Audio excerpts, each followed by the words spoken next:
Welcome to Seh Calaz TV. We are back again with the latest gossip nyaya dziri kupisa dziri kutenderera pasocial media. Seh Calaz banditi achinyomba Hopewell chinos achisanganisira naukiti mushure mekunge Hopewell akadeedzera kuti this is the real dancehall king, repeat after me, Gafa is the real dancehall king. Zvakarwadza Seh Calaz akapindurawo naye achiti Hopewell chinos godfather hautonyare kukura nekudzidza kwese kwawakaita kuti uzoswera uchiita nharo dzezimdancehall nemaghetto youth. Enda kune vezera rako uko usade kushandisa zita reGafa papolitiki dzako dzekumama. Zvimirire wega, ndozvataurwa naSeh Calaz achideedzera kuti Hopewell uri kushandisa politics.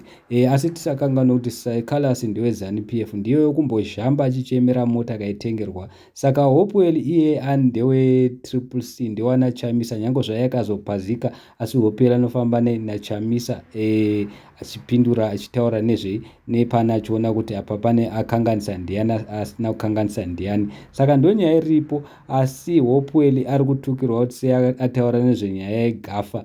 Musakanganwa kuti Gafa rinovengwa neZANU-PF. Gafa nderevanhu, kana richiimba rinoimba zvine zvichiitika muZimbabwe. Zvinova izvo zvinorwadza vanhu veZANU-PF vachideedzera kuti aiwa uri kutituka, but Gafa rine richiimba zvine zvichiitika. That is what we call real music.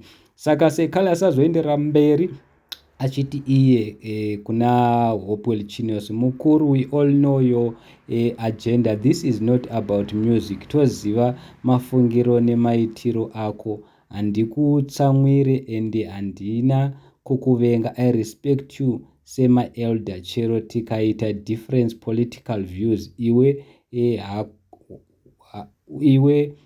une yako party ini ndine yangu, hazvireve kuti tama enemies. Hanzi nebhanditi apa wasanganisa nyaya ukatunganidza godo neruvengo pachibhanditi we move. Ndozvataurwa naSeh Calaz achiti dzikama iwe Hopewell, tokuziva wada kushandisa chipolitiki chako, isusu manje tiri mabhanditi. Seh Calaz ndiwe ZANU-PF. Hopewell anowanzomira nanaChamisa, asi achingotaurawo zvake chokwadi chinovengwa nevaraka cheZANU-PF, haidi kudzwa chokwadi.